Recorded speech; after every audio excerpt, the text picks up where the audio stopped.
Et voilà, on est de retour piste verte pour la 3e rotation de ces tableaux 32. Le match entre le Hongkongais Choi et le Français Raphaël Savin. On assiste là à un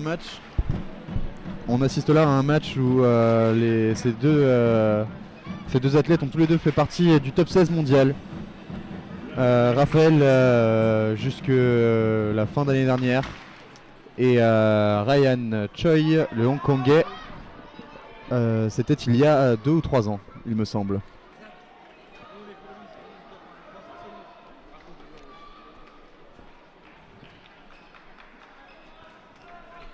Ryan Choi contre Raphaël Savin. Il y a déjà beaucoup de rythme dès les premières secondes. Alors Raphaël qui au tableau de 64 au tour précédent a éliminé Garrett Maynard, l'américain, qui était quand même un gros morceau. Oui, on parle d'un athlète médaillé en championnat du monde, plusieurs fois champion panaméricain.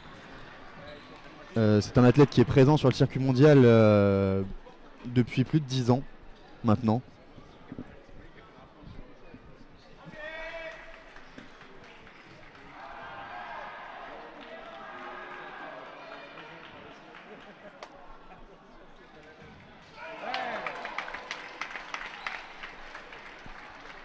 Alors Ryan Choi est un tireur assez atypique. C'est une escrime qu'on ne voit pas souvent sur le circuit mondial, avec beaucoup d'engagement sur ses actions offensives qui peuvent être avec une préparation très lente comme très rapide, ça dépend. Comme vous pouvez le voir, il prend énormément son temps là. Il peut très bien accélérer à tout moment, ce qui met une grosse pression sur ses adversaires.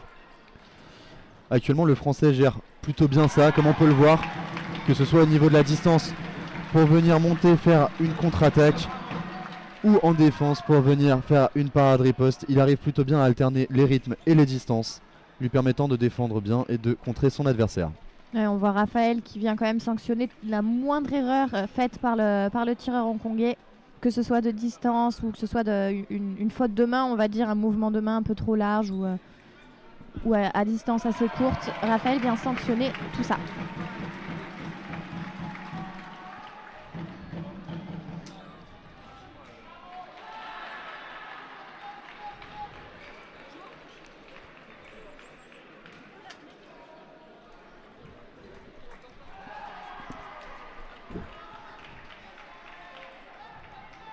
Et là, Raphaël vient provoquer son adversaire en lui donnant envie de partir, d'attaquer.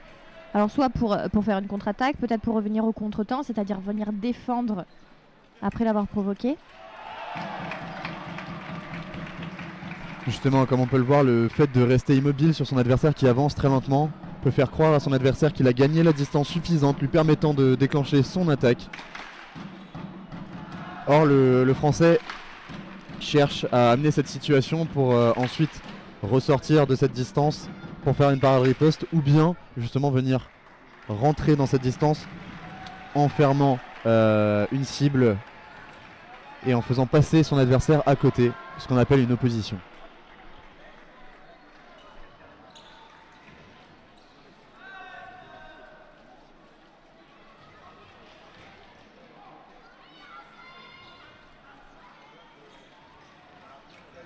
C'est bien fait là, la remise. Il n'a pas touché sur sa première riposte, sa première contre-riposte. Il vient mettre une remise rapidement avant que le tireur hongkongais puisse reprendre la priorité. Alors exactement, là comme on a pu le voir, on est sur un des points forts de Raphaël Savin, qui est l'enchaînement. Que ce soit sur des remises après une attaque qui n'a pas touché ou sur des parades ripostes. Il a une main qui est toujours très bien placée, c'est des termes assez techniques, mais sa main bouge très peu, toujours proche de la cible, prêt à enchaîner. Tandis que son adversaire, lui, qui met plus d'engagement sur les jambes et sur le bras, va venir chercher plus d'angle sur ses touches, qui fait qu'il a mis plus de temps à revenir sur la cible, permettant à Raphaël d'enchaîner directement. Ouais, l'attaque est non valable. Voilà, la prise de décision et l'initiative lancée par le tireur de gauche.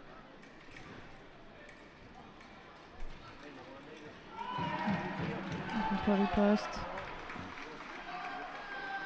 Alors cette fois on a vu le Hongkongais amener une variation dans son jeu, c'est-à-dire s'engager très fort en première attention pour faire ensuite une parade riposte qu'on appelle un contre-temps.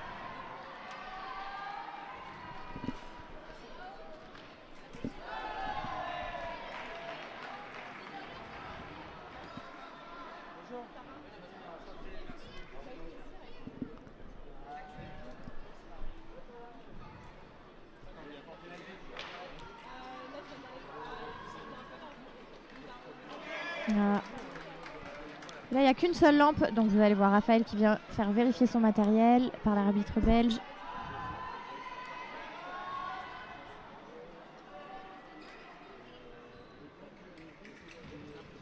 Il attaque direct. Il part de loin ce Hongkongais. Comme on peut le voir sur les 2-3 dernières touches, la tendance s'est un peu inversée. C'est-à-dire que Raphaël était moins dans la décision et plus dans la réaction. C'est son adversaire qui faisait les choix. Et en mettant de l'impact, il a réussi à surpasser Raphaël, ce qui lui a permis d'enchaîner 2 touches. Et là, on se retrouve avec une touche au préalé qui va être délibérée à la vidéo sur la demande de Raphaël Savin. Ouais, ça se joue vraiment à pas grand chose, un match d'escrime. On reprend l'ascendant psychologique suite à une touche qui a été qui peut être décisive, et après la tendance d'un match peut totalement changer vraiment suite à rien du tout, suite à une touche. Et là l'arbitre qui va pas se déjuger et on arrive à 6 partout, égalité dans ce match.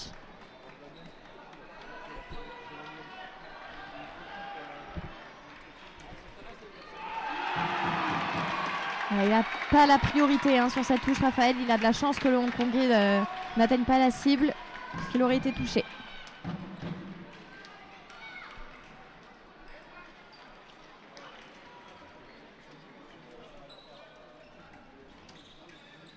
Le pressing, vous le voyez avec les battements de la part du Hongkongais. La touche du Français qui est venu se défendre et prendre la priorité.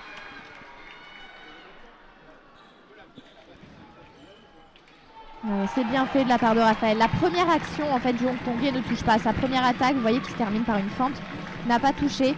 Donc la priorité passe à son adversaire, donc en l'occurrence Raphaël. Et là, il prend la priorité et va simplement chercher une bonne cible. Exactement ce que fait Raphaël Savin là, ça demande beaucoup de concentration et un mental d'acier. C'est-à-dire qu'il ne cède pas à la tentation de venir faire une contre-attaque face à un adversaire qui rentre très très fort sur les jambes. Et il décide de défendre jusqu'au bout. Ouais, il fait l'effort vraiment jusqu'à la fin, Raphaël. C'est bien, c'est signe qu'il est en confiance aussi. C'est un bon état d'esprit, c'est un état d'esprit qui lui permet justement de déceler les erreurs que va faire son adversaire et de le sanctionner par la suite.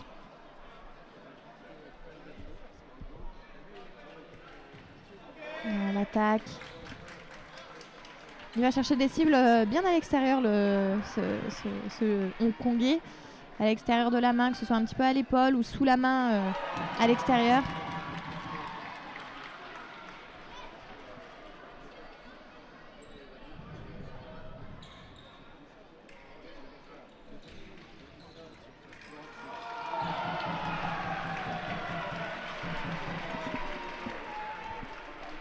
Alors, décision de l'arbitre, c'est la parade riposte de Raphaël. Si on récapitule ce qui vient de se passer, on a une attaque avec Ryan Choi qui prend beaucoup le fer, comme au début de toutes ses attaques depuis le début du match.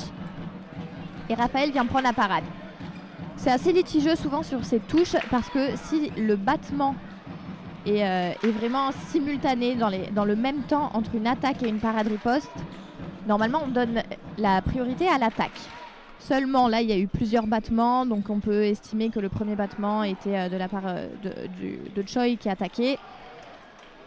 Voilà, et donc il revient sur sa décision. Ça me semble assez logique que cet arbitre belge revienne sur sa décision, parce qu'on voit vraiment que Choi prend souvent le fer au début de l'attaque. Contre-riposte non valable.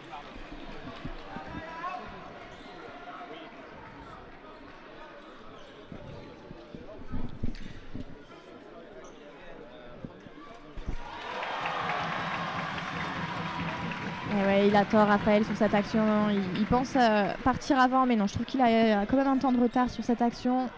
Si Choi avait allumé, il aurait eu la touche. Ah, comme on dit parfois chez nous, c'est pas ce que tu mets. Comment dire, c'est pas l'action qui compte, c'est l'intention. Et sur l'intention, Raphaël était plus sur la cible que son adversaire.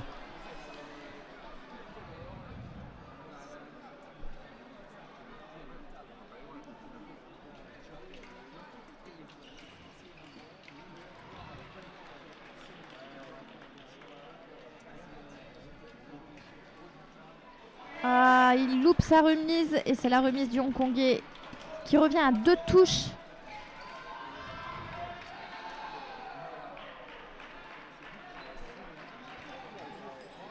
La parade riposte non valable. Il y a pas mal d'autorité dans les parades ripostes du tireur de Hong Kong.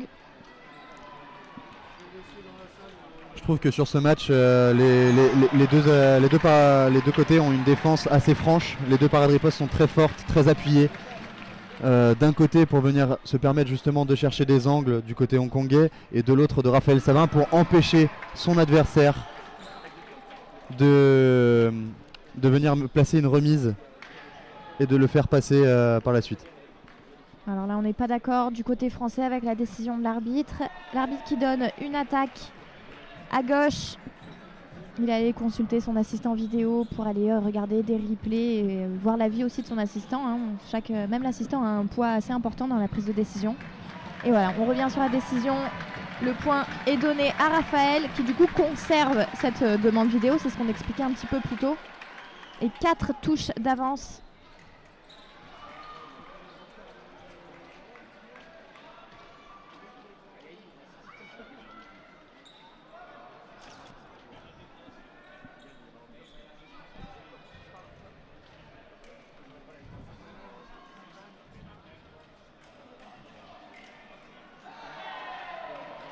Allez, on va se diriger vers la pause.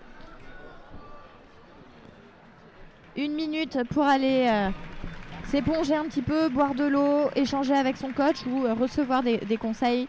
Raphaël nous le disait l'année dernière, il préfère recevoir des conseils et donne moins son avis. Il y a peu d'échanges.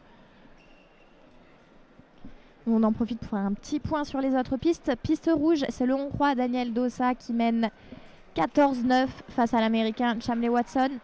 Piste bleue, le Japonais, coaché par notre Français Erwan Lepéchou, mène 11-8 face au Chinois Liu.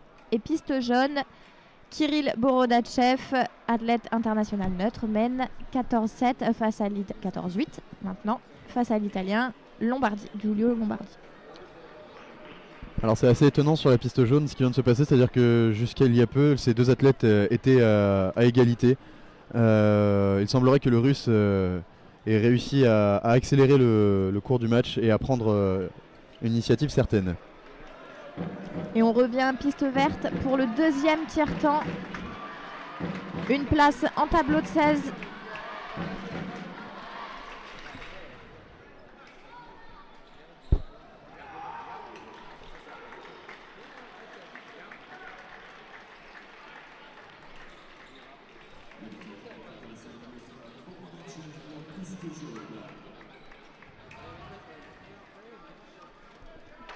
Oh, c'est très bien fait ça, parce qu'il y a des battements de la part du Hongkongais, mais qui déclenchent rien, qui bouge. Il fait des battements, il vient taper la lame de Raphaël, mais sans déclencher vraiment d'action. Et Raphaël, c'est ce qu'on disait au début du match, vient sanctionner en fait cette erreur. Le Hongkongais a voulu provoquer Raphaël pour le forcer à s'emballer sur les jambes, que ce soit vers l'arrière ou vers l'avant. Raphaël est resté bien solide sur ses appuis et a décidé de finir très court une action sur la préparation sous la main. Que le Hongkongais n'était pas prêt à défendre à ce moment-là.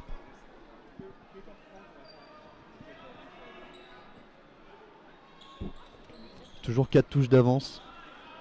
Ils se rendent coup pour coup dans ces échanges.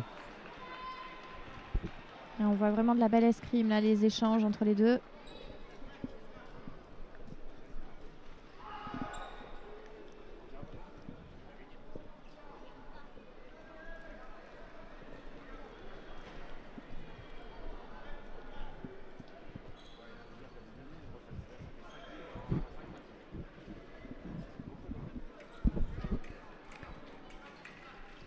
La parade riposte.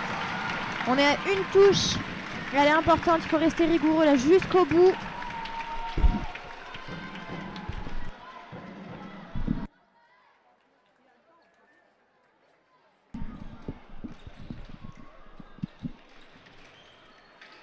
Ah. Oh, je suis pas forcément d'accord avec les décisions de l'arbitre, mais après...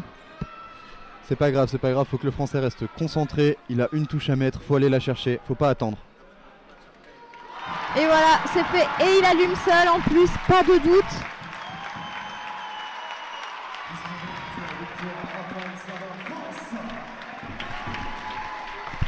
Le Français Raphaël Savin qui accède donc au tableau de 16.